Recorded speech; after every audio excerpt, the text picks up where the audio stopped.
Olá pessoal, sejam todos muito bem-vindos. Meu nome é Leonardo Salles Galvão, sou bolsista do grupo de pesquisa PET Mecatrônica do Instituto Federal de Santa Catarina. E hoje aqui eu vou apresentar uma aula sobre capacitores para vocês. Para começarmos, precisamos entender o que é um capacitor. Um capacitor é um componente eletrônico que armazena cargas elétricas.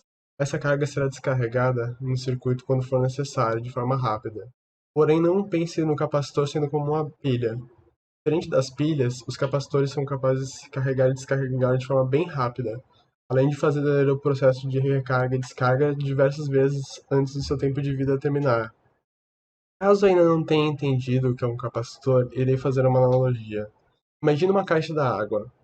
Essa caixa da água serve para armazenar água para ser liberada quando necessário de uma forma simples e rápida. O capacitor funciona da mesma maneira. Ele irá armazenar uma quantidade de energia elétrica e irá descarregá-la quando for necessário no circuito, de forma simples e sucinta. Agora que temos uma ideia do que é um capacitor, vamos tratar de seus modelos. Os capacitores têm uma variedade muito grande de modelos, no quais variam desde sua capacidade de carga armazenada, a sua aparência física e seu material. Como podemos ver na imagem, capacitores podem vir em diversos formatos, sendo alguns em formato cilíndrico, outros esféricos, entre outros. Mas todos possuirão a mesma característica de ter duas arestas metálicas saindo de seu interior. Além da aparência, eles possuem uma diversidade muito grande de materiais, sendo alguns feitos de mica, cerâmica, papel, poliéster, teflon, entre outros materiais. Uma coisa muito importante de nós sabermos sobre os capacitores: suas informações importantes estarão sempre escritas em sua superfície, ou seja, sua tensão máxima e sua capacitância. Então basta olhar atentamente sobre sua superfície para encontrar essas informações. Um tipo de capacitor muito importante é o capacitor eletrolítico. Diferente de um capacitor comum, ele será capaz de armazenar uma carga de energia muito maior. Além disso, ele é um capacitor polarizado, ou seja, ele possui um polo positivo e um polo negativo. As duas arestas, uma delas só poderá receber carga positiva e a outra só poderá receber carga negativa. Para podermos saber qual é qual dessas arestas, qual a negativa e qual a positiva, devemos prestar muita atenção à sua superfície, pois sempre haverá uma indicação dizendo qual é o lado negativo ou qual é o lado positivo. Na maioria dos casos, o lado negativo terá uma linha de uma coloração diferente marcada nela, ou um sinal negativo. Podemos observar isso nas imagens que estão sendo apresentadas na tela. Quando você estiver trabalhando em um projeto eletrônico ou estiver olhando algum datasheet, você verá que o capacitor estará sendo representado por duas barrinhas, uma frente à outra, com espaçamento entre elas. Na esquerda podemos ver claramente um capacitor comum, que é as duas barras, uma de frente à outra, com seu espaçamento.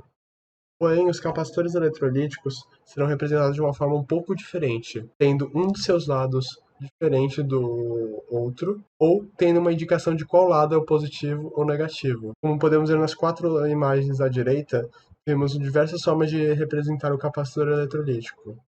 Quando ele não tiver um sinal positivo ou negativo representado em sua figura, sempre o sinal diferente de uma barra reta será o lado negativo, como podemos ver na figura do lado esquerdo inferior.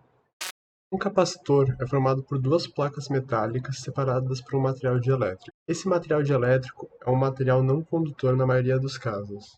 Quando as placas metálicas começam a receber cargas positivas e negativas, é formado um campo elétrico entre elas. Quando esse campo ultrapassa a rigidez do material dielétrico, ele começa a conduzir em seu meio, ou seja, as cargas que estavam apenas presas nas placas metálicas do capacitor começam a passar entre o material dielétrico, indo de um lado ao outro e se encontrando no meio, o que ocasiona o aprisionamento da carga no meio desse material dielétrico, assim armazenando a carga dentro do capacitor.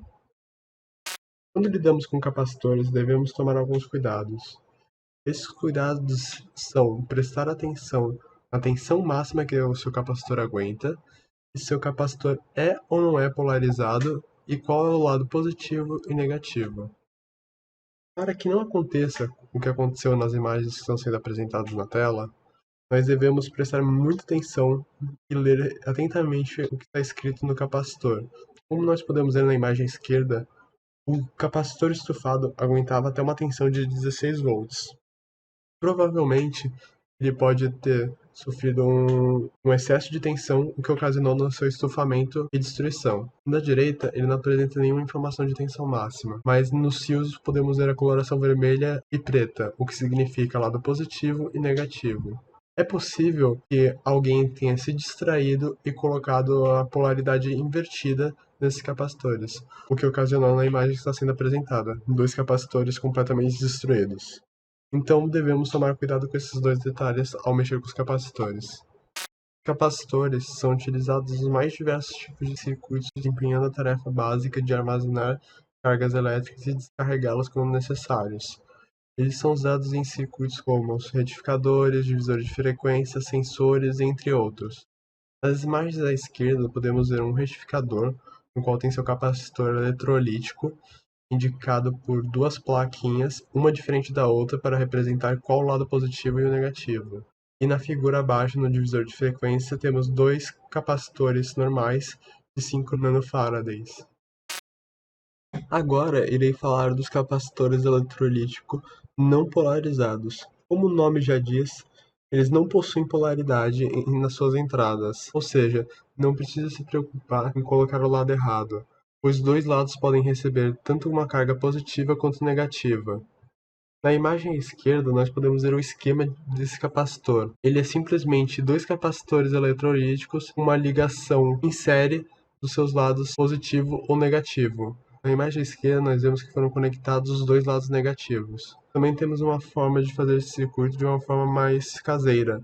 Como nós podemos ver na imagem à direita, temos dois capacitores conectados em seu polo igual.